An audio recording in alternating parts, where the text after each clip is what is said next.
making everything competitive and doing less with bringing in offense, doing more with games all the time. Well, you saw a lot of offense today. I think the biggest thing for us right now is every day are we getting smarter, tougher, more physical, and more fundamental.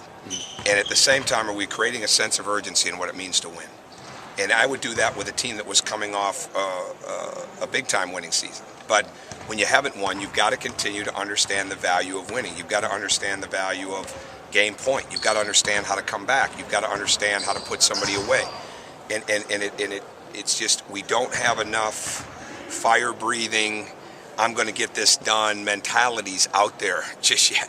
So you got to try to cultivate that and build it. And I know it's extremely early, but the sense of urgency has got to be something that we're attacking every day, and that's what we are. Talk about the emphasis on rebounding. Well, I think every day, you want it to be every day, but I think when we go back and watch the films, it's okay. We can't have any slippage in our screening. That was yesterday. Today, we've got to get our guards to the glass more. We've got to make sure that we've got everybody in the paint. We have to be a gang rebounding team. There's no doubt about it. When you've got guys like Victor and you've got people like Will, Jeremiah's going to have to rebound to be on the floor. Those guys have got to understand that's got to be constant. Verdell's got a defensive rebound. Jordan, depending on what position he's at, 1 or 2, is he back, is he at the rim? We've got to keep developing that mentality, and that's got to be constant, and it's got to be reiterated to them verbally and sometimes with consequentially. When it comes, if you don't do it, you got to go to the line.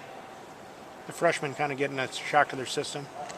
Oh, I mean, yeah. I mean, they're learning a lot. I mean, I'm sure they think that their heads are swimming, but it's not like either one of those two have come out here and put together back-to-back bad days or anything like that. I mean, they're going to play. I mean, they have a real opportunity to play, and because they're athletic, because they've got some toughness, because they're trying to excel.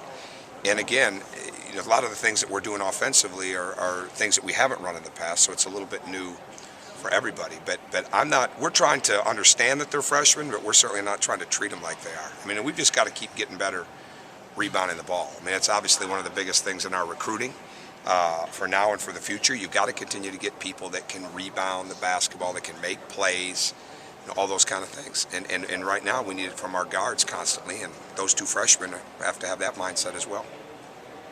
How's the mentality coming along, basically? I think it's coming. I mean, my perspective is always going to be different because you want to have high expectations for them. But we're trying to get to the point where we understand that there's a vulnerable spot at every practice. There's a vulnerable spot in every game. And the teams with the sense of urgency, the teams that have the most competitive mindset and the most guys inside of that, they're the ones that win. And you can't lower your expectations just because a few people aren't as competitive as they need to be. You've got to keep raising the level. We haven't been able to do that in here as well in the past. We have to be able to do that now, and it's even harder when you take 3 bona fide players out today, like we had, and it makes it a little harder, and you're asking walk-ons and people like that to do a little bit more than maybe what they're ready to do. But it's a process. I mean, there's no other way to put it. And every time we get away from understanding it's a process, we get ourselves frustrated. And I don't want to be frustrated. I want to just keep moving forward with it. Is there a challenge with last year's 5 freshmen to start making them think like veterans? Yeah, I think so. But again, it's I'm not looking at this like there's 5 sophomores or 5 returning starters or 2 freshmen. You break down your teaching to where like they're all brand new. Everything, and we didn't do our defensive stations today, but everything that we do, it's like you're reteaching, you're retraining, so to speak. You're treating it from ground zero. I don't think you can do it differently, and then it's how quick people pick it up. But we want it to be competitive. We're not out here talking a lot about, you've done it in the past, so you should be able to do it, or you haven't done it, so wait your turn. There's none of that, and I hope there never is at Indiana. I think there's always been the best players played in this program, and I want ours to be the same way, no matter what their age are. How much does it set the team back when you talked about the 3 guys that were sitting out, to where they're working with walk-ons, like you said, as opposed to guys with better athleticism? Well, I think it's like anything else. I think if you want to look at the glass half empty and say, well, maybe we're not getting as much from this guy because he's being guarded by a walk-on, no, you change it. When you want Christian Watford to make a point at the end, and you don't want him to fall back into a trap of being able to relax, you put him on the point guard.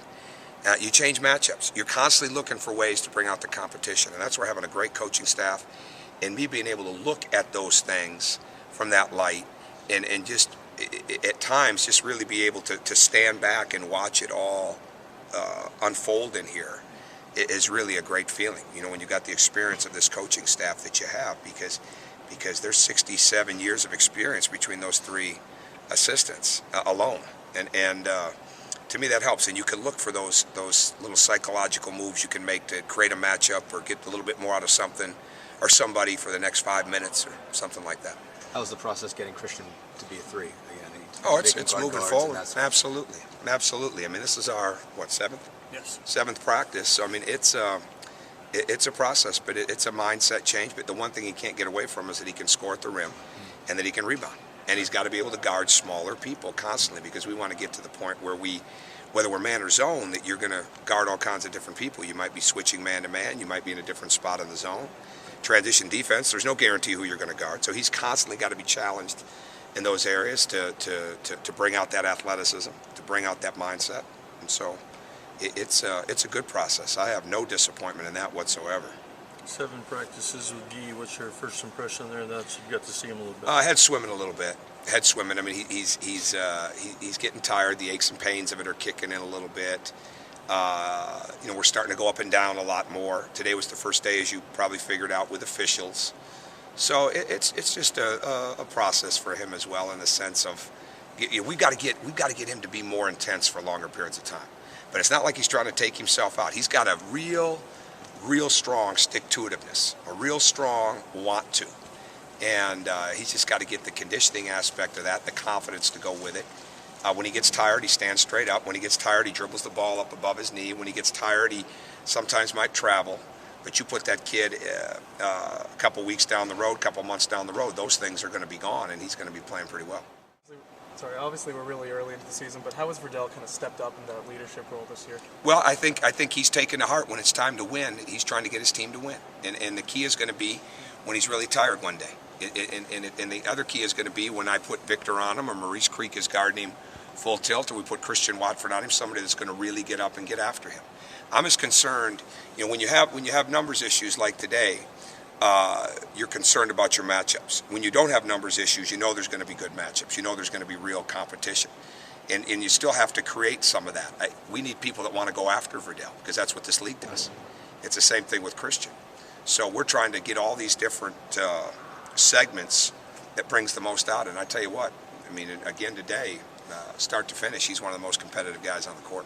How's Coach McLean changed the intensity of practice?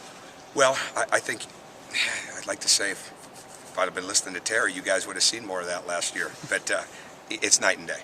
It's night and day. I mean, it's a complete trust level, and those guys, they've always had carte blanche here as coaches. All my coaching staffs had, but he's got a high level of energy. There's a great chemistry with Tim, with Benny, with Steve. They get along, they converse. You know, I'm going today to speak. They're meeting, they're watching practice films. Things are getting done. I mean, it's constant. We got head coaches here. And that's, he thinks like a head coach, and he coaches like it's his first day on the job, and with his energy. And that he could lose his job if he didn't. That's the mentality you want from everybody that you have, that they treat every day like it's their first or last day, but yet they have the knowledge to do exactly what needs to be done. That's him. That's all three of those guys. One more? The